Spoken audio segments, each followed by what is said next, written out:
business of making money out of murders, even if she is a star. The city hums a lonely tune underneath a cold, indifferent moon.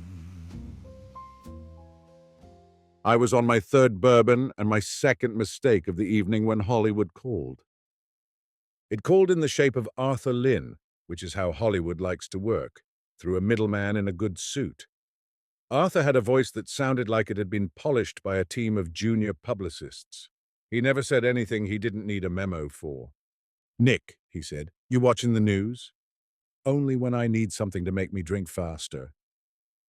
"There's a situation in the hills. Redpath Pictures needs a discreet, independent eye.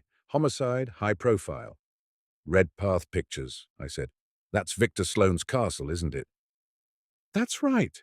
Arthur lowered his voice like I might be wearing a wire. "It's Claire Vance." That name cut through the whiskey like a razor. You didn't have to subscribe to any of the streaming services to know Claire Vance. Her face was on every billboard from here to Van Nuys, 20 feet tall and selling everything from perfume to prestige pictures. She'd done the talk shows, the magazine covers, the "this is what a modern woman looks like" profiles. She was the kind of rising star this town created when it wanted to remind itself it could still do magic. "She dead?" I asked. "That's what it says on the scanner." "I don't work for studios," I said. "Studios have lawyers, crisis teams, and ex-spooks for that." "This isn't for the studio," Arthur said. "Officially. This is for Victor, personally. Homicide's already there. He wants somebody that's not on the city payroll watching how the story shapes." "How much?" I asked. He named a number that made the bourbon in my glass suddenly look like a sensible decision. "Text me the address," I said. "And Arthur?" "Yeah, Nick? If this is a publicity stunt, tell Victor he picked a bad night for it." He sighed. "Trust me, this one's no stunt." Episode 1, The Girl in the Silver Dress. The house hung off the Hollywood Hills like it was ashamed to touch the ground. Glass walls, white angles, and an infinity pool that spilled into the city lights. It was the kind of place realtors called iconic and everyone else called overcompensation. Blue and red spun across the stucco as I rolled up. A patrol car, a couple of unmarked sedans, and a black SUV that screamed, "Expensive man with problems." A pair of uniforms at the gate checked my ID, called it in, and then waved me through with that resigned look cops get when they find out the circus has invited private acts. The glass wall facing the pool was open. The night air from down on the strip slipped in, warm and sour with exhaust. Inside, crime scene techs in paper booties moved around like careful ghosts. Flash pops lit up white furniture and designer art. Every camera angle in the place had been thought about long before the cops arrived. She was in the pool. Even if I hadn't known who she was, I would have known who she was. She floated belly up, arms out, dark hair fanning around her like ink in water. The pool lights turned her skin into something cold and blue and wrong. She wore a silver lame dress that clung to her in places and drifted loose in others, rippling with the movement of the water filter. There was a single dark hole in the fabric just under her left collarbone. The blood plume had spread and diluted, a pink cloud in the turquoise. A crime scene photographer crouched, shutter clicking. For a second, with the framing and the lighting, I could have sworn I'd seen the image before. Still frame, key art, something from a poster. "Calloway," a woman's voice said behind me. I should have known. I turned. Lieutenant Rosa Navarro stood in the doorway, one hand on the frame, the other on her hip like she was holding the house up by herself. Navarro was LAPD homicide, Hollywood division, my old partner, 5'6", short black hair, dark eyes that could slice concrete, and a mouth that smiled maybe 3 times a year. I'd fallen in love with her once. She'd fallen out of love with me twice. "Hey, Rose," I said. "You working for the dead now?" she asked. "Consulting for Victor Sloane," Arthur called. Her jaw tightened just enough that I noticed. "Of course he did," she said. "God forbid the man trusts the people who actually went through the academy." "I tried getting into the academy," I said. They told me my tap dancing needed work. She didn't smile. She jerked her chin toward the pool instead. You see it? She asked. Depends what it is. She nodded to the photographer. Show him. The photographer tapped his camera, brought up a still, and held the screen out. Even on the little display, the composition was perfect. Claire Vance, dead in the water, silver lame dress, catching the light, head tilted just so, one arm floating higher than the other, the glass wall behind her reflecting a smear of City of Angels nightlife. Now this, Rose said, and one of the techs handed her a tablet. She swiped, turned it toward me. It was another still, same woman, same dress, same position. But this one had grain, cinematic grain. The angles were a millimeter different, and in this one her eyes were very much alive, fixed on someone just off camera, pupils like black commas in a sea of white.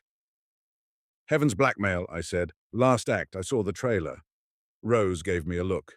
You, watching a movie that doesn't have cowboys or subtitles? That's a twist. I'm cultured, I said. Sometimes I read the drink menu. Heaven's Blackmail had been Claire's breakout 7 years ago. A neo-noir with mood lighting and pouty dialogue where she played, if the critics were to be believed, the definitive modern femme fatale. Even the title had sounded like a warning. They staged her, I said. Yeah, Rose said. Either that or we've all become extras in an awards season campaign. Any sign of the weapon? In the pool. She nodded to a diver in a wetsuit. 9mm, no print so far. We think the shot was from close range. No screaming reported by the neighbors, but out here, if it doesn't sound like a Tesla going through a glass door, no one pays attention. Who found her? Housekeeper. Came in the back, saw the lights still on and the doors open. Rose's eyes went back to the pool. She says Claire wasn't expecting anyone. But we both know how that goes. Security cams? I asked. Cut around 10 p.m. wires clean. Somebody knew where the panel was. That meant inside info. The panel wasn't exactly next to the front door. These houses hid their vulnerabilities like everything else. I glanced around the pool deck. 2 chaise lounges, one with a throw blanket still bunched at the foot. On the little glass table between them, an empty champagne bottle tipped over next to a single flute with lipstick the color of fresh wounds. A pair of silver heels lay where someone had kicked them off with careless ease. Under the near chaise, the edge of something white stuck out, just barely visible beside the shadow of a towel. Hey, I said, nodding at it. One of the techs pulled on fresh gloves, knelt, and eased it out with 2 fingers. It was a piece of paper, folded once. On the outside, in a bold courier font, were the words, Int Pool Deck, Night. He opened it carefully. Stage directions, dialogue. A woman named Eva in caps, floating in a pool. A man standing by the edge. A gun. A line of dialogue about how death looks better under the right lighting. It's the scene, Rose said. Heaven's Blackmail, I agreed. Final, real. You know what I hate about this town? She asked, glancing around at the techs in the uniforms and the men in suits who weren't from her department. Even the homicides come with a treatment. Think of the jobs it creates, I said. A stir went through the room then, the subtle shift that happens when a new center of gravity walks in. Heads turned toward the glass hallway. Dark suit, expensive tie, tan that came out of a can and a childhood in the valley. Victor Sloan, head of Redpath Pictures, walked like he owned every square foot of California he could see. In a way, he did. He gave the pool a single long look, then turned his sharp, pale eyes on me. Calloway, he said, you finally found a case with good cinematography. You could have just sent a postcard, Victor, I said. Something with a palm tree on it? He didn't bother to answer. His gaze slipped back to Claire Vance, floating there in the water like a still from her own career. Jesus, he said, so softly I almost believed he meant it. Almost. Episode 2, City of Glass. By the time they pulled her out of the pool, the sun was threatening the edge of the horizon. Dawn over Los Angeles is a cheap trick. Soft pinks and golds painted over concrete and hangovers. From the deck, the city looked like a promise nobody remembered making. They zipped Claire Vance into black nylon and wheeled her away. Someone from the coroner's office muttered about schedules and backlog. Someone from the studio whispered into a phone about statements and exclusive interviews. Hollywood had a process for everything, including grief. Rose gave me 10 minutes with the scene. I used 9 of them walking the perimeter, memorizing the angles. No sign of forced entry, no scuffed planters, no muddy footprints on the tiles. Whoever came had either walked straight through the alarm or been invited. Inside, the living room looked like a magazine spread. Minimalist white furniture, tasteful grey rugs, a couple of oversized framed stills from her films on the walls. Shelf of awards, the smaller, newer festivals, the critics' prizes you get on the way to the bigger ones, a golden globe-shaped hole waiting to be filled. In the media room, the TV screen was frozen on a paused image.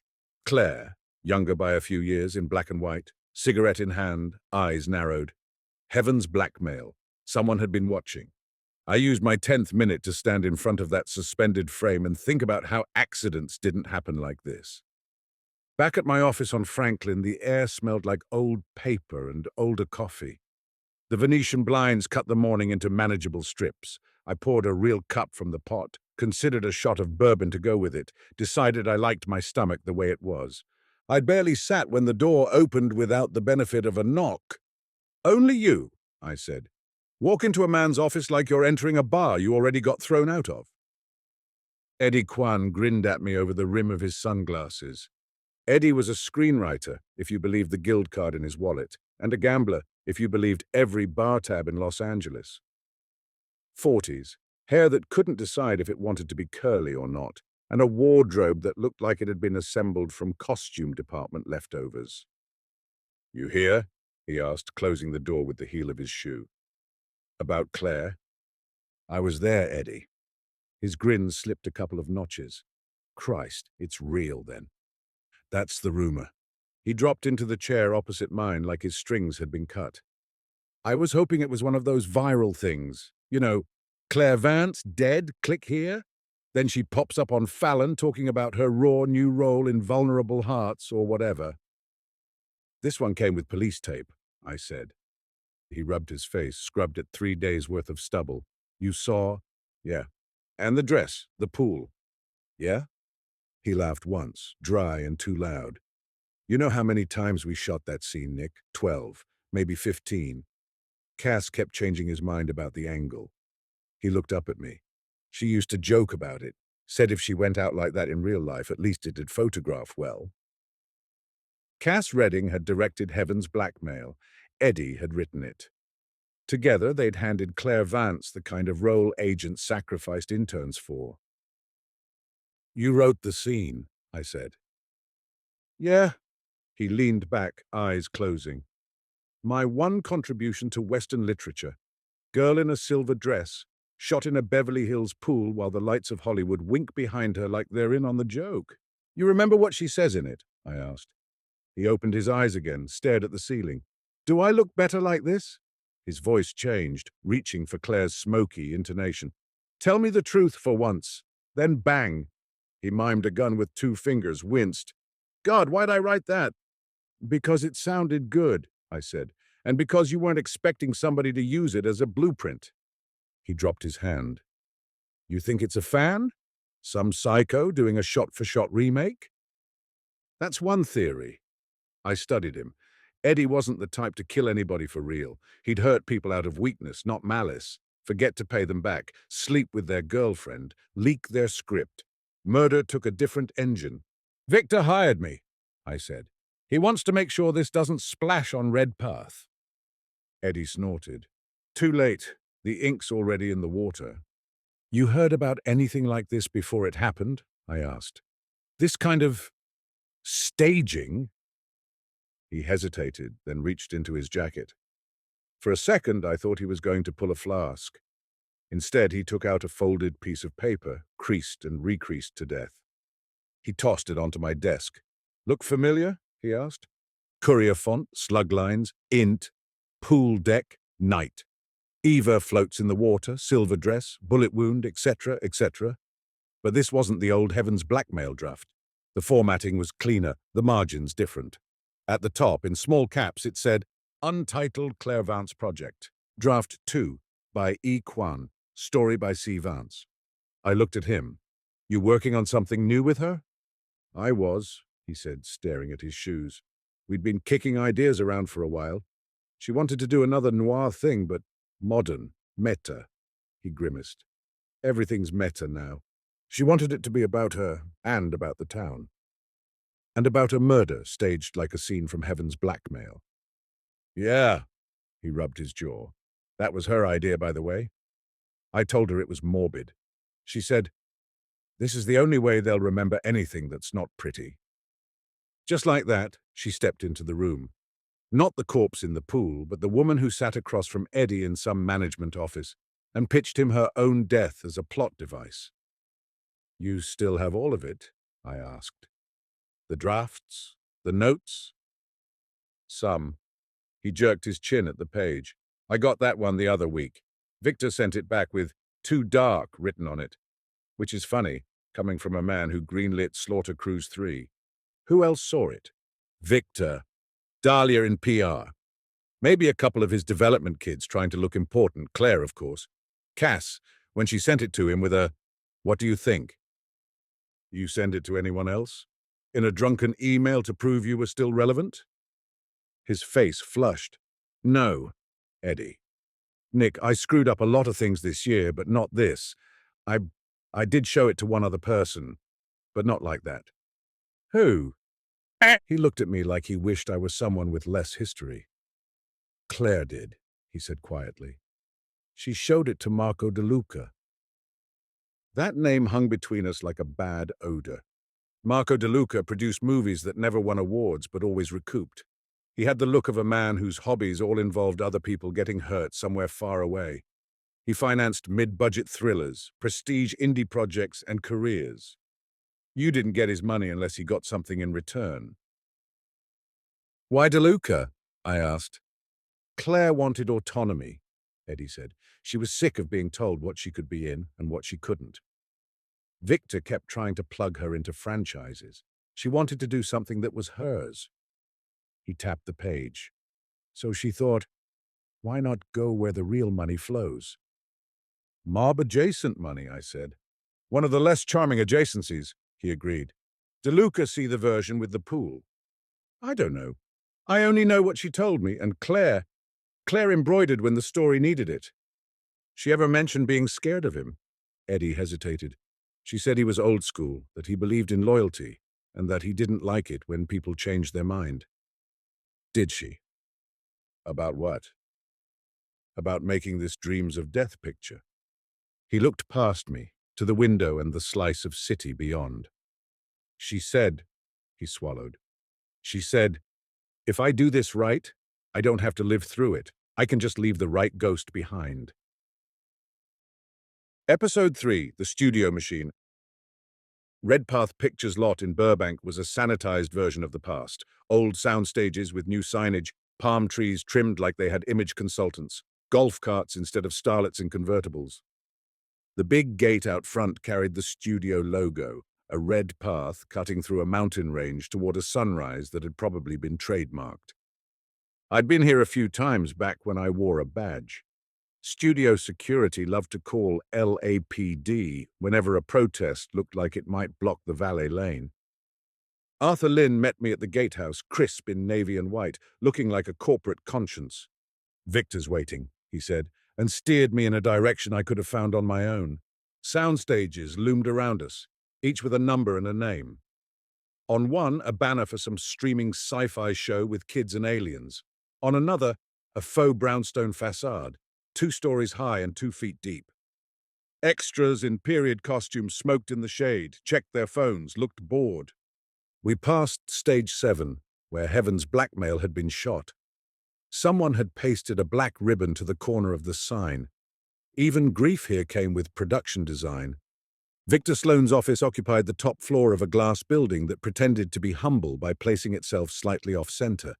Inside, it had the airy, expensive feel of a high-end therapist's waiting room. White walls, dark wood, framed posters of Redpath hits. Claire's face watched me from one of them, 20 feet high, eyes half-lidded, name in chrome letters. Nick, Victor said, coming around a desk that looked like the command console of a ship. He put out his hand. It was warm and very dry, like it had never actually touched anything. "How's the pool?" I asked. His expression flickered. "You're going to be charming, are you?" "Only in short bursts. My doctor says it's bad for my heart." He gestured to a leather chair that probably cost more than my car. I sat and tried not to scratch it just by existing. Claire was... He paused, searching for the right phrasing. Not the true one, the market-tested one. She was the future, not just of this studio, of the industry. She was smart, strategic. She understood brand. She wasn't like the others. Dead, you mean? His eyes snapped back to mine. For a second, something that might have been genuine anger showed. "I called you because Rosa Navarro is excellent at her job," he said. "But Rosa works for a system that likes simple answers. Stalkers, jealous lovers. Fans pushed too far by unrealistic imagery." He made a face. "I know better. This is bigger." "You're afraid it's going to land on your desk," I said. "I'm afraid of the wrong story being told," he corrected. "And in this town, Nick, wrong stories can cost more than murder does." He picked up a remote, pressed a button. The framed poster of Heaven's blackmail on the wall behind him flickered to life and turned into a screen. The pool scene, Claire floating, alive. A man just off camera holding a gun. "She gave us everything," Victor said quietly. "She bled for this place. You have no idea how hard we had to fight to get that movie made. The censors, the advertisers. She took the hit so we could all praise her later for her bravery. And I don't want the last thing they say about Claire Vance to be that she was some broken waif who let a lunatic shoot her in her own house." He clicked the remote, freezing her face mid-smirk. "I want the truth, or at least the truth that hurts the right people." "You assuming this was somebody you know?" I asked. "In my experience, murders that look like movies don't come from the cheap seats," he said. "They come from people who understand narrative." "People like you, Victor," he laughed, a short, sharp bark. "If I wanted to kill Claire Vance, Nick, I wouldn't do it on my own intellectual property." "Good to know," I leaned back. "So, what are my marching orders?" "You watch Rosa," he said. "You watch the cops, the press, my people. You talk to anyone who was part of Claire's orbit who doesn't want to talk to the LAPD. You find out who might have seen that new script, who might have wanted to bring it to life. And if they point back here," he met my eyes, "then you tell me first." We let that sit for a beat. The door opened. A woman stepped in, late 30s, precise haircut, red lipstick like a threat. "Nick, this is Dahlia Ryder," Victor said. "Head of publicity. She'll brief you on the optics." Dahlia shook my hand. Her grip was firm enough to crack glass. "Pleasure," she said. "I've heard of you." "Likewise," I said. "You're the one who taught America to cry at soda commercials." "Sentiment sells," she said, sliding onto the edge of Victor's desk. "Until scandal does. We're on full blackout right now. No official comment until we have something we can steer." "You think you can steer this?" I asked. "Girl murdered in a copy of her own role? That train's already barreling down the tracks." "We don't need to stop the train," she said. "We just need to make sure it arrives at the right station. Lone disturbed fan is ideal. Toxic boyfriend will work. Anything that says Claire was in danger from the outside, and that we did everything we could to protect her." "And if the danger came from the inside?" "Then," she said, "we have a bigger problem." Victor cleared his throat. "Dahlia has been compiling a list, people we might consider vulnerabilities." She handed me a folder, thin as far as sins go. Names, headshots, notes, ex-boyfriends, current co-stars, stylists, assistants. At the bottom of the stack was a glossy 8x10 of a young woman with big eyes and a talent for looking wounded in high definition. "Isabel Hart," I read. "She just did that YA vampire thing." "She's wrapping season 4 of Night School," Dahlia said. "Claire recommended her for it 3 years ago. This year, Claire told the showrunner to kill her off instead." "Why?" "Claire was up for a prestige cable drama," she said. "They loved her, but there were concerns about overexposure. The plan was to scale back her presence in the teen market to make her look more serious." That meant Isabel gets the spotlight on night school. Dahlia's mouth twitched. Claire changed her mind, wanted the younger demo back, told them to kill Isabel's character and bring back her own as a guest arc. They said no. And? And Claire made a few calls, Dahlia said. Advertisers, overseas buyers. Isabel's storyline got cut. The internet had opinions. That'll make you some enemies, I said. Actresses come and go, Victor said dismissively. They cry, they get over it, or they don't. Isabel Hart is a minor variable here. She barely knew Claire. Minor variables add up, I said. Ask any gambler. Victor waved a hand. Talk to whoever you like. Just remember, whatever you find, there are considerations. Claire was more than a person, Nick. She was an asset. I got up. That's the problem with this place, Victor, I said. Nobody ever remembers the difference. On the way out, I took a wrong turn and found myself by stage 12. A fake city street had been built inside, complete with rain rig and neon signs. Between takes, young men and women in wardrobe smoked under heat lamps, their makeup perfect in the shadows. One of them looked up, caught my eye. She was mid-20s, blonde in that way that cost $300 a session. But there was something weary in the eyes that didn't match the hair. You're staring, she said. Part of my process, I said. You Isabel Hart? She stiffened, then relaxed into a shrug she probably used when fans asked for selfies. Depends who's asking. Stalker or casting director? Neither. Private detective. Name's Nick Calloway. I held out a card. She took it, glanced at it, then at me. Oh, she said. You're here about Claire. Word travels fast. It's posted on like 12 sites already. Her mouth hardened. They used her rehydrated water ad picture on one of them. She hated that campaign. You know her well? I asked. She gave me my job, Isabel said, and then she tried to take it away. That close enough? You resent her. She looked at me and for a second the protect yourself smile fell off. You know what it's like walking into a room and seeing a version of yourself 10 years older who already got all the parts you'll never be right for? She laughed once. She wasn't a bitch. That's what everybody thinks. She was just already where the rest of us wished we could be, and she knew what it cost. She didn't want to share the bill. You ever go up to that house? I asked. The place in the hills? A couple times. Parties, script things. She liked having people around. Made her feel like the center of the story. Isabel's eyes went distant for a moment. Last time I was there, she gave me this whole speech about owning your narrative, about not letting the machine decide who you get to be. She snorted. Then she told the producers to kill me off night school. Guess there are exceptions. Where were you last night? I asked. She rolled her eyes. Shooting on stage 4 until midnight, then home. I got 80 people who'll vouch for me, including a guy who runs a coffee cart and cares more about call times than murder. Did Claire have any enemies I should know about? I asked. In this business? Isabel shrugged. Start with anybody who ever said yes to her and work your way down. She handed my card back. Keep it, I said. I've already got one private detective in my life, she said. My therapist. Episode 4, The Director's Cut. Cass Redding lived in Echo Park in a house that had seen better decades. The paint peeled lazily from the siding, and the front yard had surrendered itself to weeds and rusted patio furniture. A director's chair sat on the porch collapsed. I knocked twice. On the third, the door opened a cautious 6 inches, chain still on. A bloodshot eye peered out. No press, a voice said. I told you people already. I'm not going to cry on camera for your montage. Lucky for both of us, I said. I'm allergic to montages. The eye narrowed. Who are you?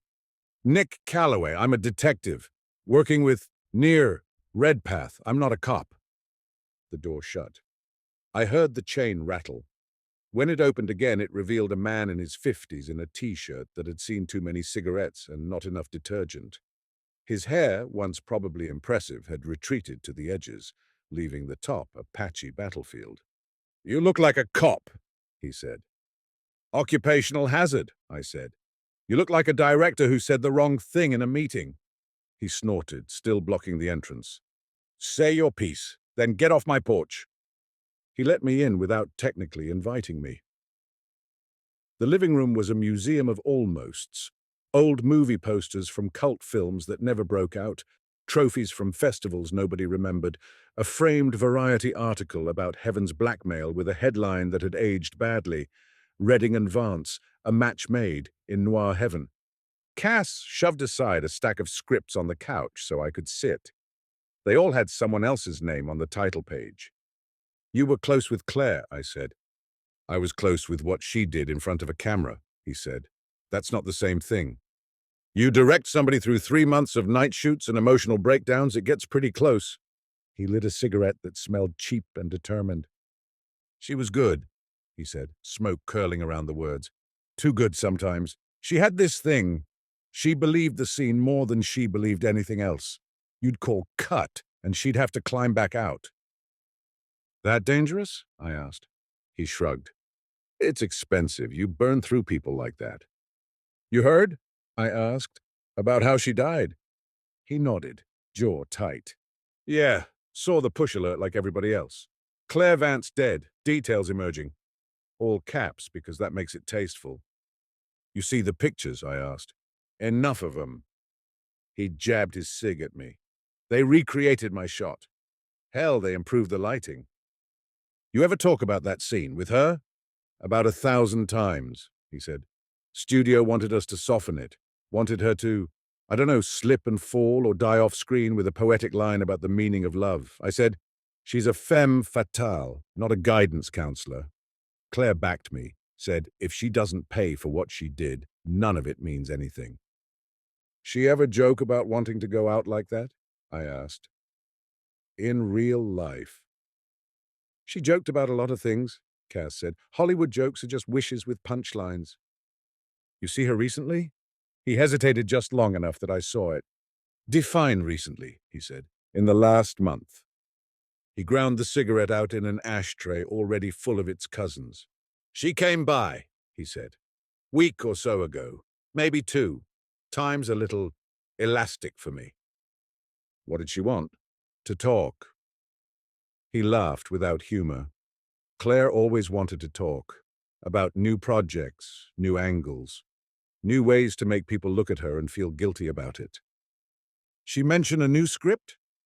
She had pages. Said she was working with Eddie again. Wanted my thoughts. Said something about it being the last story she was ever going to tell. His eyes flicked up. Didn't know she meant it literally. You read them? Some. Enough. He shrugged. She was going for something self-devouring. Actress plays a version of herself who dies in a way that mirrors an old role, and a detective solves it, but also becomes part of it. That kind of pretentious spiral. Sounds exhausting, I said.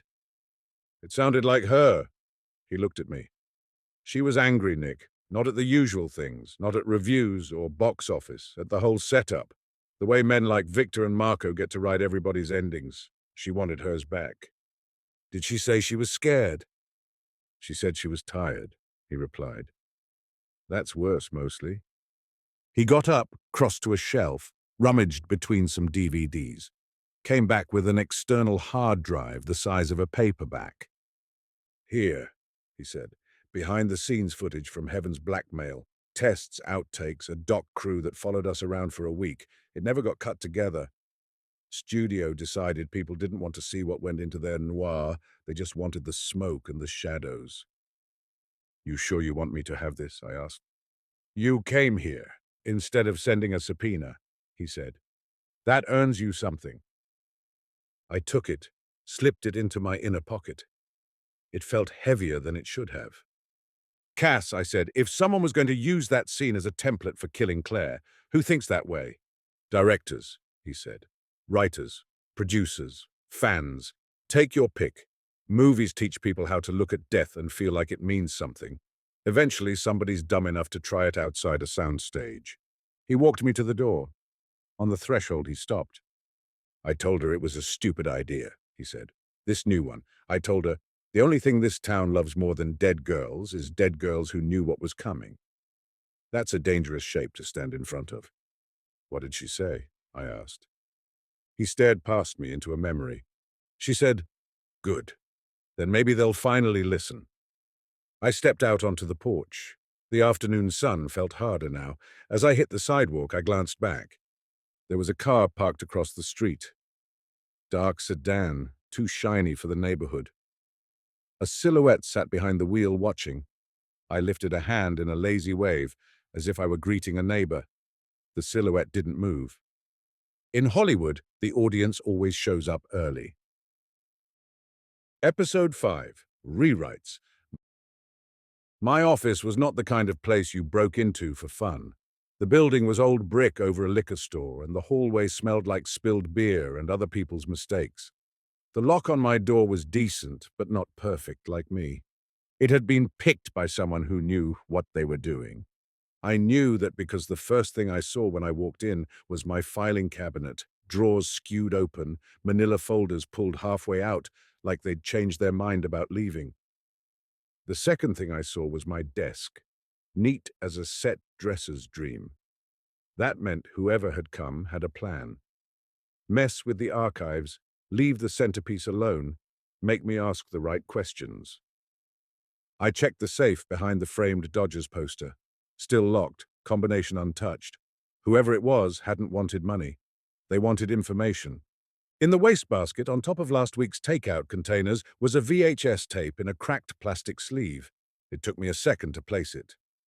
Eddie had dropped it off once, years ago, around midnight, when he was drunk enough to mistake me for a guy who liked nostalgia.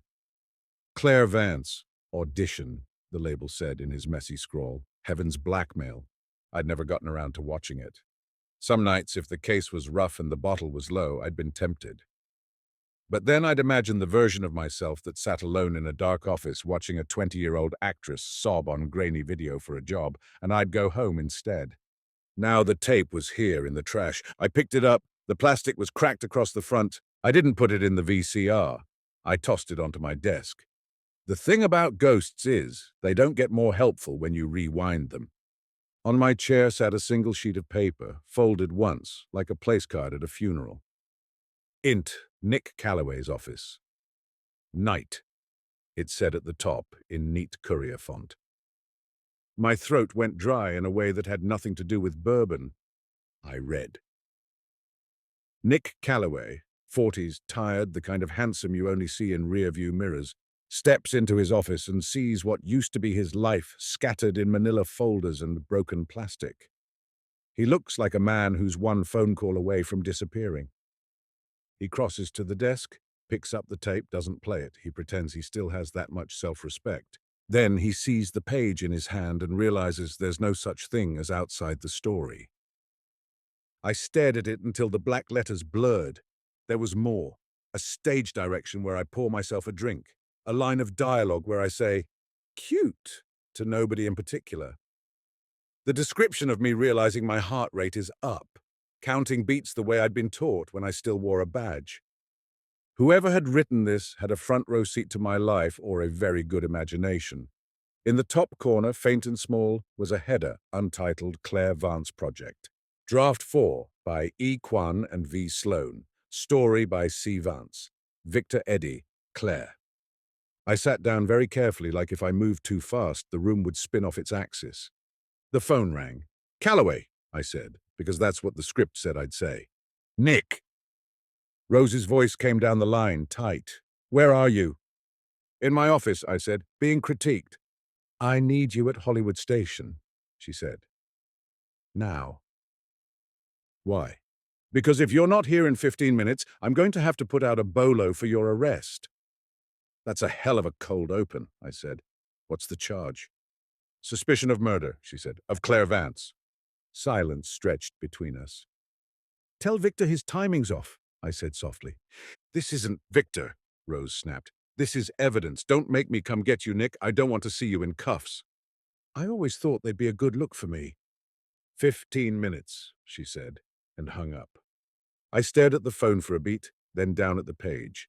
"Cute," I said, "because sometimes the only power you have left is doing what they expect you to do and making it sound like your idea." Hollywood Station sat on Wilcox like a brick in a jar. Inside, it was all fluorescent lighting and peeling paint. The squad room hummed with a low buzz of phones, voices, and institutional fatigue. Rose met me at the front desk and led me past, holding cells and bulletin boards. She didn't say much. Her jaw was clenched hard enough to crack enamel. In interview 2, she shut the door, leaned against it, crossed her arms. "Tell me you were hacked," she said. "Nice to see you too," I said. "What's the latest smear?" She dropped a manila folder on the table, flipped it open. 8 by 10 glossies slipped out, fanned across the surface. Crime scene shots, the pool, the deck, close-ups of the gun, and one of the smart card access pad by the front gate of Claire's house. "You know whose ID was used to get through that gate at 10:37 p.m. last night?" she asked. "I have a feeling you're going to tell me." She slid a printed log toward me. Times, card IDs, one line circled in red pencil. Card, a Ramirez. Guessed. "You ever heard of Alberto Ramirez?" she asked. "Name doesn't ring a bell." "Good," she said. "That's because he doesn't exist, at least not in any DMV database, not in any property record, nowhere. What does exist is a LAPD undercover identity, registered to a detective who left the force 4 years ago." Her eyes speared mine. "You?" "I studied the sheet. Alberto Ramirez, one of my old ghosts. I'd used that name for a 6-month stint infiltrating a car theft ring. When the case closed, the alias went onto a shelf with the others. Or so I'd thought. "I haven't touched that file since I turned in my badge," I said. "Well, it got touched," Rose said. "Somebody pulled the ID number, cloned a card, and used it to walk right through Claire Vance's gate like they were dropping off takeout." "You know how many people had access to that file?" I asked. "Too many," she said. "But Internal Affairs isn't interested in math. They're interested in names they already know. Tell them if I wanted to violate my parole from this town, I'd pick a less obvious target." "That's not how this works, and you know it." She paced once the length of the table. "This is bad, Nick," she said. "On top of that, we got 2 witnesses, neighbors, saying they saw a guy fitting your description parked down the hill around that time." "Everybody in this town fits my description," I said. "White, dark hair, disappointed." "They're not wrong is the thing," she said. "We pulled street cam footage from 3 blocks away. Hard to tell faces, but the car—" "No," I said. "Yeah," she said. "Same model as yours. Same dent in the rear bumper." "Plenty of Civics have dents," I said weakly. "Same license plate, smartass." I breathed out slowly. "I was home," I said, "watching a rerun of a game I pretended not to care about. Alone. No witnesses. But you knew that when you called." She looked at me for a long, hard beat. "I believe you," she said finally. "I don't think you did this. But right now the story is writing itself, and it's not flattering. Somebody is using pieces of your life like props. They got your alias, your car, your ghost. Maybe they got more." She tapped the table. "Tell me what you've got that I don't," she said. I slid the page across to her. "You read scripts much?" I asked. She scanned it. Her expression went from annoyed to confused to something like fear. "What is this?" she asked. "Best I can tell, it's where we're standing." You know how she was. She wanted everything to mean 3 things at once. I die, but I don't. The detective solves it, but he doesn't. The audience watches, but they're also in it. That kind of thing. "Sounds like my last marriage," I said. He kept going. "Then she took the idea to Victor. Said she wanted Redpath to do it." He laughed at first. Thought it was too inside baseball. But then he started seeing headlines. "Claire Vance plays Claire Vance in noir meta whatchamacallit." He got interested. So he got his mitts on the script. "He brought me in," Eddie said. "Said he'd produce it if we could make it more accessible. Add a couple of chases, a twist where the detective's the killer in one version that they test in Anaheim. We had meetings, notes. We were on draft 4 when Claire—" He trailed off. "How many people saw those drafts?" I asked. "Victor, Dahlia, a couple of development kids, legal, Claire's team, maybe 20, 30 people total. That's not counting whoever they forwarded it to because they couldn't be bothered to read it themselves." "Anyone act extra excited?" I asked. like they'd just found their favorite new toy. Eddie shrugged helplessly. They're Hollywood executives, Nick. They get extra excited about their reflection. He reached behind him, pulled open a drawer, and took out a stack of spiral-bound notebooks. He picked one with a purple cover, flipped through, and stopped. These are Claire's notes, he said softly. She insisted on writing longhand, said it made the ideas feel real. On the inside of the cover she'd written, in big block letters, "Story by C. Vance." He showed me a page. It was a messy web of arrows, highlighted phrases, capitalized words. Femme fatale as victim. Detective is audience. Real crime versus fictional crime. In the margin, next to a bullet labeled, "Private Eye who doesn't know he's in the story yet," she'd scribbled, "Nick C?" I stared at those two words until every other mark on the page faded. How long ago did she write this? I asked, my throat suddenly not interested in staying open. First meeting, Eddie said. Maybe 6 months. She asked if I still knew you. I said, yeah. She said, he feels like someone the camera would like, and someone the system would hate. That's Claire. Always casting people in their own lives. She was planning to reel me in before the first draft was even done, I said.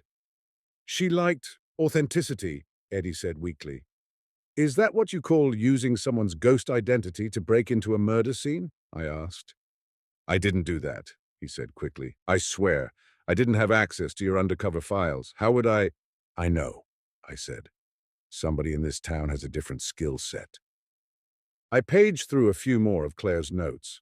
There was a line, underlined 3 times, and if they kill me, make sure it's worth it. I closed the notebook. Who else saw these? I asked. Just me, he said. She kept them close. She was paranoid. She'd been burned before. By who? I asked.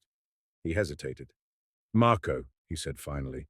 And Victor, in different ways. She trusted them both once. That's 2 more than she should have. My phone buzzed. Unknown number, I answered. Calloway, a distorted voice came through. Could have been male, female, or automated. Hollywood loves its filters. You're good, it said. You hit your marks. Sorry, I said. I don't audition over the phone.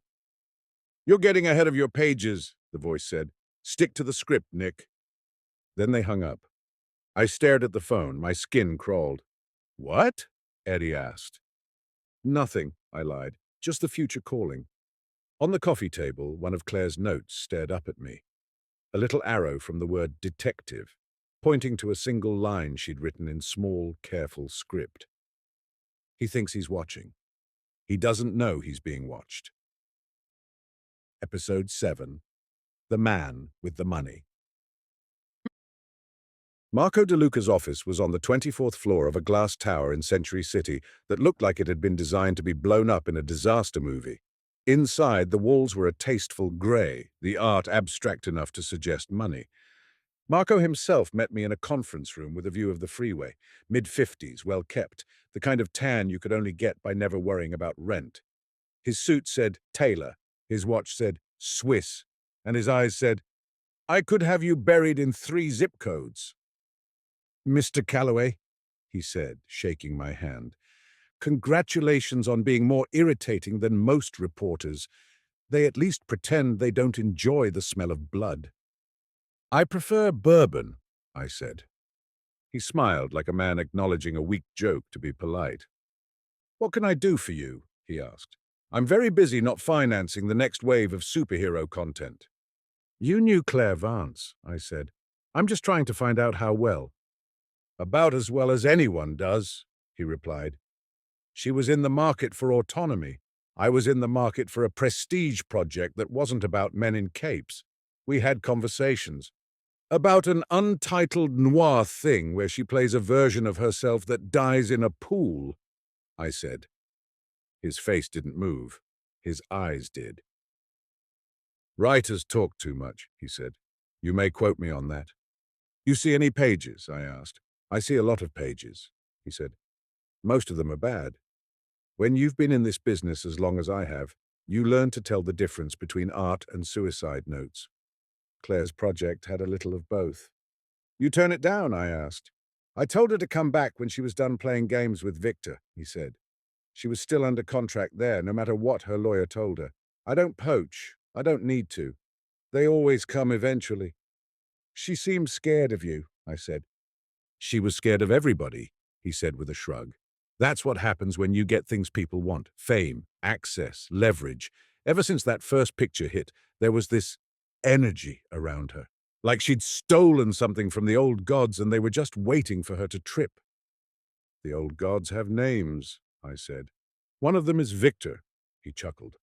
Victor is a businessman, he said. He doesn't care about art any more than I do. He cares about return on investment and the narrative that rides alongside it. The difference between us is that I admit it. You see her recently? I asked. A few weeks ago, he said. She came here, wanted to talk about protection, not with guns, with cameras. She wanted to make a documentary, a tell-all about the machine, about what it did to people like her. People like her, I said. You mean girls with big eyes and small options? He spread his hands. Your words. She had footage, stories, names. She thought if she put it all out there, she'd be free. He shook his head slowly. I tried to explain. That's not how the game works. The house always wins, even if you flip the table. You agree to fund it? I asked. I considered it, he said. Briefly. Then I remembered I enjoy having my kneecaps. There are people in this town you don't cross. Not if you like walking or breathing. Victor, I asked. He smiled blandly. If you have to ask, you can't afford the answer. His right wrist showed a faint, puckered mark near the cuff of his shirt, a ghost-white half-moon like an old burn or a healed wound. It was small enough to be an accident, specific enough to be interesting. You smoke? I asked. Quit years ago, he said. Smoke is bad for the brand. Guns are bad for most things, I said, his eyes cooled by a degree. I understand you used to be a cop, he said. Is this where you ask me where I was the night Claire died? That's where the script usually goes, I said. He laughed genuinely this time. I was at a charity gala, he said. There were cameras, journalists, the whole circus. You can check. I will. He leaned forward, placed both hands on the table. Let me give you some free advice, Mr. Calloway, he said. You're poking at something that doesn't end with you sitting in a theater watching the credits roll. Claire Vance thought she could bend this city to her story. She forgot that the city already has a story of its own, and it doesn't like rewrites. I'll take my chances, I said. He smiled with his mouth, not his eyes. Heroes always say that. On my way out of the building, my phone buzzed. A text. Unknown number again. Nice scene with Marco. You hit your beats. Next. X Street. Night. Car pulls out of garage. Somebody doesn't make the light. I looked up from the screen. The valet was just pulling my Civic around, headlights cutting across the polished concrete. For a second, I could almost hear the swell of a score. Keep it running, I told him. I'll walk. He frowned. Sir, it's 5 miles. I have new fitness goals, I said. He shrugged, pocketed his tip, and drove my car off to the side lot. I watched it go. 2 minutes later, when I was halfway across the pedestrian bridge, a black SUV came out of nowhere and plowed into a silver sedan pulling out of the level 3 exit. Horns, screech, crumpled steel. The sedan looked enough like my Civic to make my stomach flip. I leaned against the railing and listened to the distant sirens wind up. The script was getting annoyed. That night, I slept at an old friend's motel in Koreatown and left my phone in a drawer. For 6 hours, nobody wrote my stage directions for me. When I woke, there was a note under the door. No phone equals no fun, it said. Don't go off book. Episode 8, the second take. By the time I limped back to my office the next day, the tape was gone. The VHS of Claire's audition, cracked case and all, had vanished from my desk. I searched the place, top to bottom, even checked the safe I'd never put it in. Nothing. Whoever was writing this didn't like leaving raw material lying around. I did what you do when the present gets too weird. I looked backward. The external hard drive Cass had given me sat on my desk like a fat little secret. I thought about how many felonies I'd be committing if I plugged it in. Then I thought about Claire in the pool, and the burn on Marco's wrist, and my alias on a gate log. I set up the old laptop I kept for when clients insisted on USBS instead of email. No Wi-Fi, no cloud, nothing for anybody to hack into. The machine wheezed when I hit the power button. The files on the drive were organized like a film set. Folders labeled DAILIES, BTS, TESTS. I went for BTS, behind the scenes.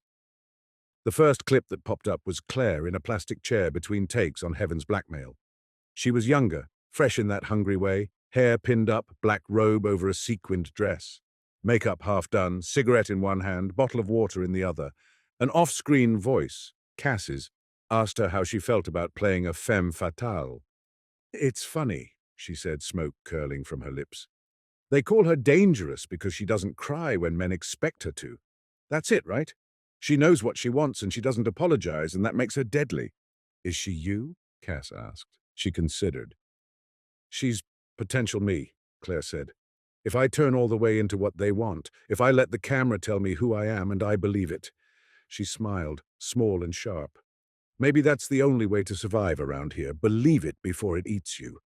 The clip cut. Another. Claire and Cass arguing about a line. Another. Claire laughing with Eddie over some bad rewrite. Another. Claire sitting alone on the edge of the pool set after everyone else had gone home. Shoes off, feet dangling in the water. "Still rolling," Cass's voice said softly.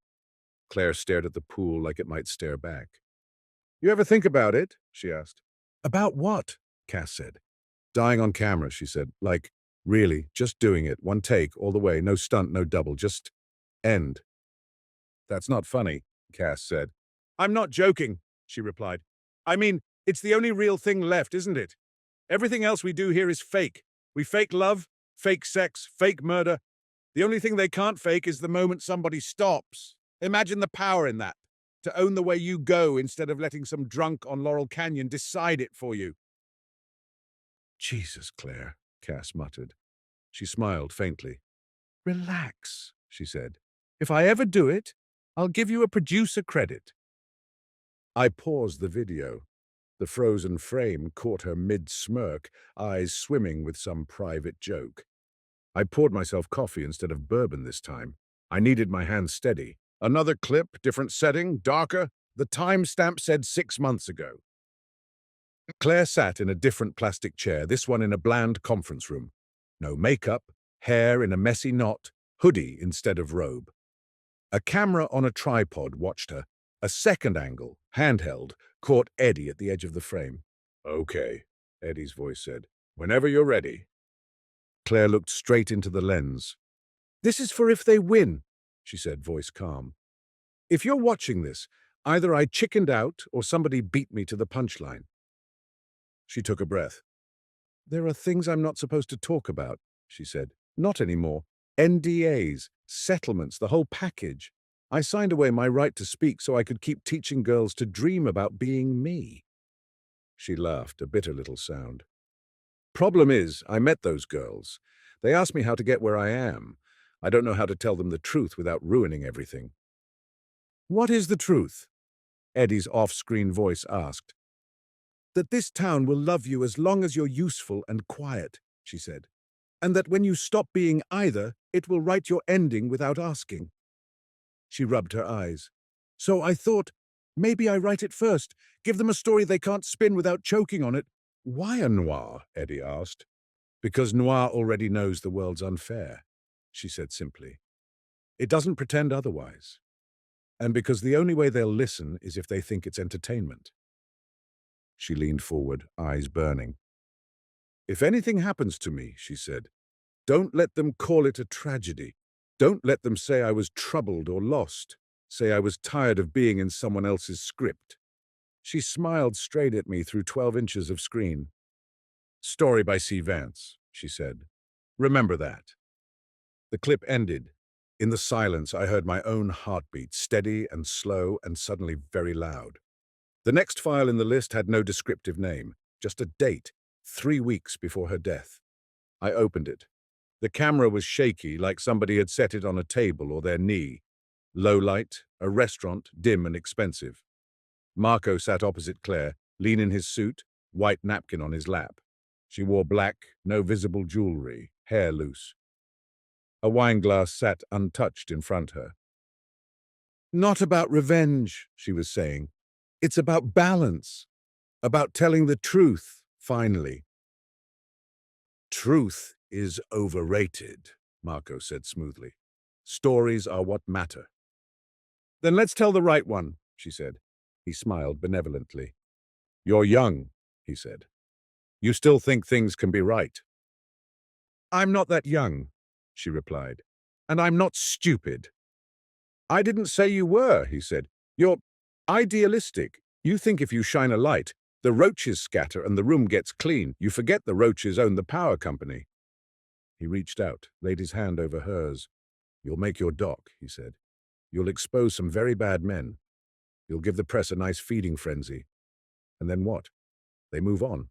They always do. The only thing that lasts is who signs the checks." She pulled her hand back. "What are you afraid of?" she asked. "If you're clean, you should want this." He laughed low. "Oh, I'm not clean," he said. "Not at all. I've done things that would make you look at me differently, but I've never lied about it to myself.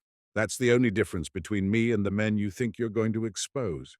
He leaned in. "Do you know what happens to girls who think they can blow up empires?" he asked. She held his gaze. "They get movies made about them," she said. His smile faded. "Careful," he said softly. "You're not as untouchable as you think." She smiled back, the same small, sharp smile I'd seen on the Heavens blackmail footage, but it didn't reach her eyes. "Neither are you," she said. The clip cut out there, abrupt, no follow-up, no aftermath, and I sat very still. Somewhere out there, a camera had watched that conversation and kept rolling. Claire had wanted leverage. She got it. She just didn't live to spend it. My phone buzzed. I'd turned it back on without remembering. That's how scripts work. They slip things in between scenes. A text. "Nice footage. Don't screen it yet. You're not ready for that act." I typed back before I could talk myself out of it. "Who are you?" The typing dots appeared, then vanished, appeared again, vanished. Finally, "Does it matter? You're not the writer, Nick. You're the point of view." I stared at that for a long time. Then I did something I hadn't done since I left the force. I called internal affairs. I didn't tell them everything, just enough. A stolen alias, a cloned card, a brush with a black SUV. They promised to look into system access, into the handful of techs who could have pulled Ramirez's file. I hung up knowing that look into meant add it to the backlog, but it was something. Then I called Rose. "We need to move on Marco," I said, "and Victor, and anybody whose paycheck depends on this going away." "You planning to arrest half the academy?" she asked. "Maybe just the ones who think Final Draft is a holy book." "Meet me in an hour," she said. "And Nick?" "Yeah." "Don't die," she said. "It'll ruin my day." Episode 9, Fade to Blackmail. We met in a diner off Sunset that had once been a set and now tried its best to be real. The coffee came in chipped mugs. The waitress called us Hun without irony. Rose slid into the booth opposite me, dropped a folder onto the formica, opened it. "So IA looked at the system logs," she said. "That undercover alias file of yours? Accessed twice in the last month. Once by an admin doing routine backup. Once 3 days ago." "By who?" I asked. "User ID traces back to Captain Holbrook's office," she said. "Specifically his assistant's terminal, Angela King." "Angela," I said. "She still make cupcakes on people's birthdays?" "Yeah," Rose said. "And she still can't change a toner cartridge without jamming the machine. She did not go hunting through ancient undercover files on her own." "Holbrook used her login," I said. "Or somebody in his office did," she said. "Either way, this points up the ladder, not down." "Holbrook was our old CO. A man who'd spent 30 years learning exactly how much corruption the city would tolerate and never going $1 past it. He golf with Victor? I asked. Most people sure think so, she said, sipping her coffee. Throw in Marco at the club too. They like to pretend it's all networking and charity tournaments, but somehow the same three guys always win. Angela know? I asked. She knows not to ask why she's printing certain things, Rose said. I talked to her. She's scared. She thinks if she tells us too much, she loses her pension. They already took mine, I said. Maybe it's time someone else put theirs on the line. She gave me a long look. You getting noble on me? She asked. Don't tell, I said. It'll ruin my reputation. We sketched out a plan the way you sketch a heist in a bad movie. Not because it would go that way, but because it helped to pretend you had control. Step 1, confirm that Holbrook had met with Victor and Marco in the last week. Step 2, make them think there was more footage than there actually was. Step 3, get them all in one place and let them talk. You think they'll confess on camera? Rose asked. I think ego's done more for law enforcement than all the forensic labs in the state, I said. You show these guys a stage. They fill it. Where are we going to get a stage? She asked. I smiled. We're in Hollywood, I said. Stages are the one thing we're not short on. Arthur Lynn owed me a favor. Actually, he owed me 3, but who's counting?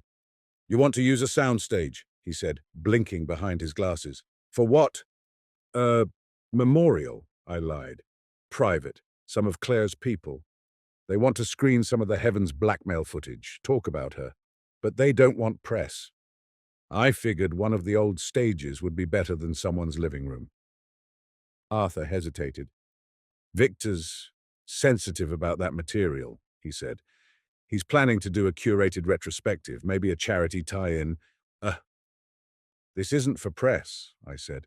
This is so some people who actually gave a damn about her can sit in the dark and remember when she was more than a hashtag. He sighed.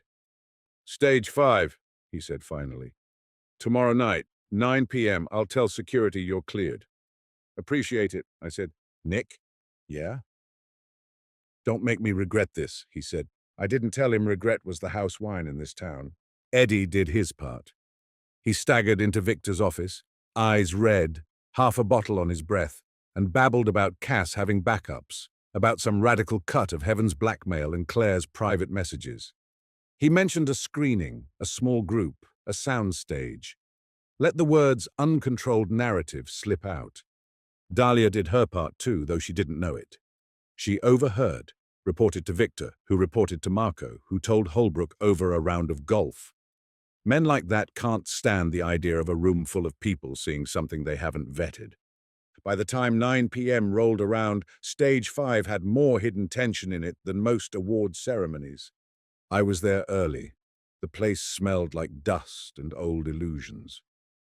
Rows of folding chairs faced a big white screen. A projector sat on a crate in the back, humming softly. Rose positioned 2 of her most trustworthy uniforms near the exits, plain clothes. The rest of the backup waited a block away, engines idling, radios low. Eddie paced by the screen, twitchy. You sure about this? He asked. No, I said, but I'm not sure about anything else either. This is at least familiar. Put people in a room, point cameras at them, see who cracks. It's the American way. He gave a hollow laugh. Claire would have liked it, he said. Then let's not waste the tickets. They arrived in staggered waves, pretending they were there by coincidence. Victor first, jaw tight, Dahlia a step behind like a well-dressed conscience. Then Marco, smiling, hands empty, eyes full. Holbrook came last, alone, looking more tired than I'd ever seen him, which was saying something. Mr. Calloway, he said, I hear you've been busy. Just trying to keep up with the rewrites, Captain, I said. He gave me a look that said he knew more than he'd say. That was new. Holbrook usually liked the sound of his own explanations. They took seats near the front. Isabel slipped in through a side door, hoodie up, baseball cap low. I nodded her toward the back row. She nodded back, eyes wide but steady. Where's the doc crew? Dahlia whispered to Victor, assuming I couldn't hear. If there's footage, there has to be. No press, Victor snapped. Shut up and watch. I stepped up to the front, cleared my throat. Evening, I said. The acoustics bounced my voice around like it was trying to find an exit. I'm not going to say much. We're here because Claire was planning something. A story she wanted told. Some of you helped. Some of you tried to stop it. None of you are innocent, but I'm not here to arbitrate that. I just want you to listen. I nodded to Eddie. He hit a key on the laptop and the screen lit up. We didn't start with Heaven's blackmail. We started with Claire in that conference room, talking about truth and NDAs and girls who wanted to be her. We let her say, if anything happens to me, while they shifted in their seats. Victor frowned, glancing at Dahlia. What is this? He hissed. She shook her head. Marco watched, expression inscrutable. Holbrook stared at the floor. Then we cut to the restaurant footage. Claire and Marco, wine glasses, the threat dancing between them.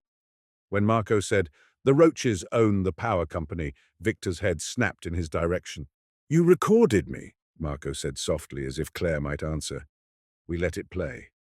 We let him say, "I've done things that would make you look at me differently." We let Claire say, "Neither are you." When it ended, the silence was loud enough to hear. "You got a warrant for this?" Holbrook asked. "You think I'd invite you to watch it if I didn't?" Rose said from the aisle, stepping into view. Holbrook blinked. Rosa nothing," she said. "You accessed an undercover file 3 days before it got used for a murder, Captain. You want to talk about warrants? I got a stack with your name on them." His face flushed. "You don't know what you're—" Eddie hit play again before he could finish. This time it was audio, not video. Holbrook's voice from some golf course whined on the mic. "Kid's a nuisance," he was saying. "He still thinks his badge should have meant something." Victor's voice, syrupy. "Just make sure he ends up on the wrong side of the paper. Guy like that, you nudge him a little, the city does the rest." Marco, chuckling. "Hell, stage it right. You got your lone wolf killer. Detective gone crazy. The public loves that." Victor again. "We don't need him dead, we just need him discredited. The story is Claire Vance, beloved actress, taken too soon by the male gaze, gone psychotic. We take some heat, we donate to a foundation, it all evens out." My stomach twisted at hearing my life summarized like a bad pitch. Holbrook started to rise. "That recording is illegal!" he snapped. Rose moved faster than I'd ever seen her. Her gun was out, not pointed, but visible. "Sit," she said. He sat. "So," I said into the thick air, "that's part of it. You willing to fill in the rest, or should we go straight to the murder?" Victor's face had gone pale, the tan bleached. Dahlia looked like she wanted to be anywhere else but here. Marco smiled faintly, clapped once, slowly. "Bravo," he said. "You got some tape, some sound bites. Nothing that proves anything beyond the fact that people say dark things on golf courses. We all knew that already." "You met with Claire the night she died," I said. "You left the fundraising gala early. Security cams have you headed up into the hills." "I like the view," he said. "You argue," I said. "She tells you she's got more footage, names, faces. You have to make a choice. Let her go and hope she never pulls the trigger or take the gun out of her hands. You pick the second option, because you always do." He tilted his head. "Where's your proof?" he asked. "You brought your own," I said. I nodded to Eddie. The last clip wasn't Claire's, it was stage footage from the night she died. Somebody had aimed a hidden camera at the front gate of her house. The timestamp matched the security logs. A car pulled up, not my Civic. A black sedan, familiar lines. Marco stepped out. No hat, no mask. Just a man who thought cameras were his friends. I'd gotten it from a neighbor's smart doorbell. They'd had it set to motion activated. Claire's gate qualified. I watched Marco watch himself. His smile thinned. "Lots of people drive black sedans," he said. "Sure," I said. "But not lots of people used my alias to open the gate. That took a very specific favor from a very specific cop who wanted to stay on a very specific producer's Christmas list." Holbrook swallowed. Sweat beaded at his temple. "Marco didn't know," he started. "Don't!" Rose snapped at him. "And in case that's not enough," I said, "there's this." This time we didn't use my laptop. We used the radio. "Now!" Rose said into the mic clipped to her shirt. The stage doors at the back banged open. Uniforms flowed in, half a dozen, weapons holstered but hands ready. Behind them, a taller woman in a blazer that said she'd forgotten sleep this week. "Marco De Luca," she said, holding up a warrant. "You're under arrest for the murder of Claire Vance, among other things. Victor Sloan, Captain Holbrook, you're under arrest for conspiracy to obstruct justice and tampering with evidence." Chaos has a sound. It's not a loud bang or a scream. It's the overlapping layers of half-started sentences, the scrape of chairs, the intake of breath as a room realizes it's not an audience anymore. It's a lineup. Marco didn't go quietly. "You think you can stop this?" he said, standing, hands up but defiant. "You think putting me in a box changes anything? There'll be another me by the weekend. Another Victor. Another Claire, too. The machine doesn't stop." "I know," I said. "But maybe tonight it misses a step." He looked at me like he wanted to memorize my face for later. "Enjoy your moment, detective," he said. "It doesn't belong to you." Rose read him his rights. It felt theatrical, but sometimes theater is all you've got. Victor sputtered about lawyers and stock prices. Holbrook tried to insist he was cooperating. Dahlia sat very still, eyes on the screen where Claire's frozen face still hovered, like she was praying to a saint she'd manufactured. They led them out, one by one. The echo of their footsteps faded. The stage went quiet. Isabel stood up at the back, hood down now. "That's it?" she asked softly. "They go to jail and she's still dead?" "That's how it works," I said. "On a good day." She blinked hard, nodded, left without looking back. Eddie sank into a chair, head in his hands. "I didn't know," he kept saying. "I didn't know it would go this far." "Claire did," I said. He looked up at the screen. "I guess she got her story," he whispered. "Part of it," I said. Because there were still pages I hadn't read, and one more scene left I knew because that's how these scripts go. In Hollywood, everyone's playing a part. The poster showed a woman who looked enough like Claire to make lawyers nervous, floating in a pool of ink. Somewhere below, in the shadows, a man's silhouette with a fedora and a gun, because some clichés never die. It wasn't exactly Claire's project. The studio had sanded off the edges, renamed the villains, added a car chase, but the bones were hers. "Story by C. Vance," the credits said, even if a dozen lawyers had argued against it. They'd made Marco into a composite mogul with fewer Italian vowels. Victor's analog died heroically saving a dog from a burning soundstage. Holbrook's counterpart had a change of heart in Act 3. That's movies for you. Everyone gets redeemed but the girl.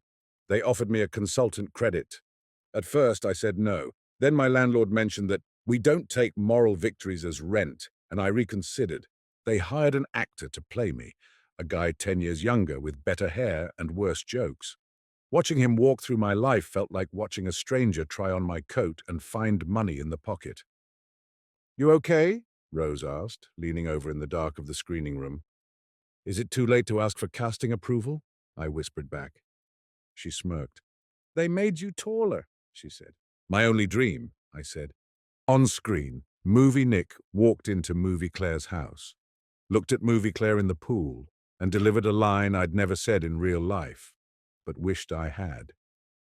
"Hollywood," he said, "where the dead get better agents than the living."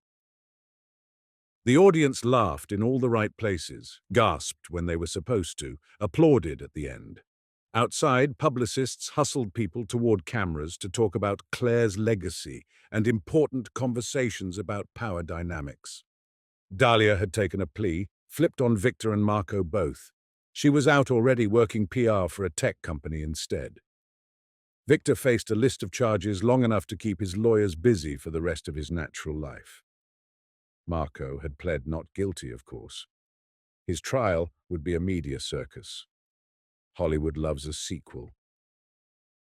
Holbrook took early retirement. Nobody threw him a party.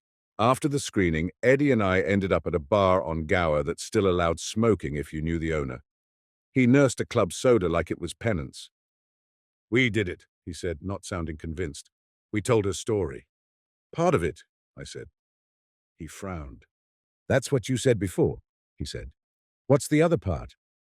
I thought about the text messages, the notes under my door, the way my life had started to feel like it only existed between slug lines. I thought about Claire's handwriting next to my initial, the way she'd cast me before we met. I don't know, I said. Maybe there isn't one. Maybe the rest is just living with it. He nodded slowly. You ever feel like we're still in it? He asked. Like this is just another reel? All the time, I said. He laughed a little. You should write, he said. You got the voice. I leave that to professionals, I said. He shook his head. Claire would have wanted you to, he said. Claire wanted a lot of things, I said. She got some. The rest. I lifted my glass. Here's to her ghost picking better projects now. We drank to that. Back in my office, the night after the premiere, I found an envelope on my desk. No stamp, no address. Just my name in neat, unfamiliar handwriting. Inside, a single sheet of paper. Courier font, slug line at the top. Inti, Nick Calloway's office. Night, I read. Nick Calloway, 40s, tired, a little more at peace than he'll ever admit, sits at his desk and pretends he's not waiting for anything. The city hums behind the blinds. He's solved the case, or at least the part anyone will pay him for. The bad guys are in handcuffs. The girl's picture looks good on magazine covers with the word tragedy under it. He tells himself he's done, that the story's over, that he gets to go back to being a footnote in everyone else's script. But that's not how it works, and he knows it. There was a line of dialogue for me. Nick, quietly. Who's there? I didn't say it. I'd learned something at least. The last paragraph, the detective doesn't know who's writing this. Maybe the girl did, before she died. Maybe the town did all at once in a dozen hands on 100 keyboards. Maybe it's just what happens when you spend too long in a place that thinks life is raw material. He picks up the page, looks at it, and decides something important. He decides to stop reading. I put the page down. I didn't turn it over to see if there was more. My heart still beat. The city still hummed. Outside, neon bled into the night. A billboard across the street showed Claire's face, smiling out over the boulevard. The tagline for the last take glowed under her. In Hollywood, every story gets told. Not every story, I said, mostly to myself. I reached up, twisted the rod on the blinds. The slats closed, cutting off Claire's eyes, the billboard, the lights. The office got smaller, quieter. I went to the cabinet, pulled out a bottle, thought about it, put it back. The phone didn't ring, nobody knocked, no new pages slid under the door. For once, the scene didn't feel like it was leading anywhere. I sat down, pulled a legal pad toward me, picked up a pen. The first words were the hardest. They always are. I wrote them anyway. It was a Tuesday when Hollywood called. I stared at the sentence, smiled, just a little. Story by Nick Calloway, I said. Somebody write that down. Maybe the machine had already slotted me into its next production. Maybe somewhere, in a development office or a basement or a stranger's living room, someone was already outlining my acts, my arcs, my final shot. Maybe Claire had been right, and the only way to survive was to write yourself first. I didn't know. I only knew the difference between me and the men I'd just put away. They thought they were the writers. They thought they could stand above it all, untouched, unedited. They never saw themselves in the frame. Me, I'd seen enough dailies to know better. I'm in the picture, always was. So I started writing. Outside, Hollywood did what it always does. It glittered, it lied, it sold. Somewhere, a casting assistant read my name off a list and shrugged. Somewhere else, a girl from Iowa got off a bus and looked up at Claire's empty spot on the marquee and thought, that could be me. The town rolled on, hungry and humming. And for the first time in a long time, I didn't feel like I was just a line in somebody else's scene description. I felt like a man holding a pen, alone in a room, deciding what came next. In this town, that's about as close to a happy ending as you get.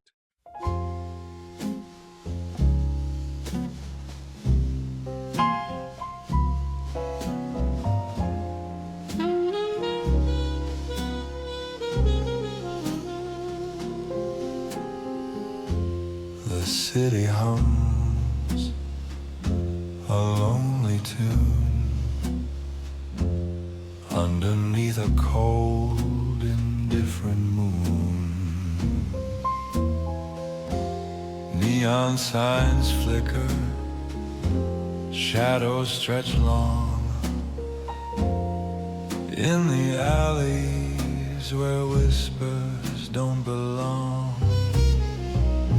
A cigarette burns, the smoke ascends, a dance with danger, where trust pretends. Shadows and smoke, they never lie. Truth in the corners where secrets die. The streets are cruel, the nights are cloaked. Life's a gamble, shadows and smoke.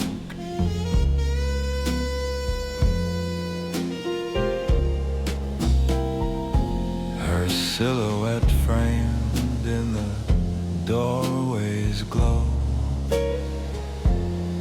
eyes like riddles, soft and low. She spoke in riddles, spun her thread, a spider weaving where the bold have fled. Perfume lingered, sweet and sly, a promise whispered, but a bitter goodbye. A dame, a clue, a pistol's click. Fate's a game and the clock ticks quick. Each step I take, the pavement groans. This city's graveyard is paved with bones. Shadows and smoke, they never lie. Truth's in the corners where secrets die. The streets are cruel, the nights are cloak. Life's a gamble, shadows and smoke.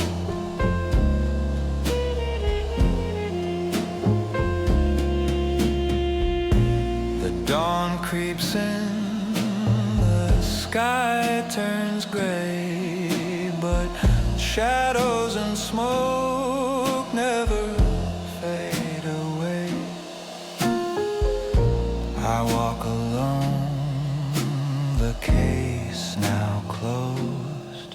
In this noir of life, the plot's composed.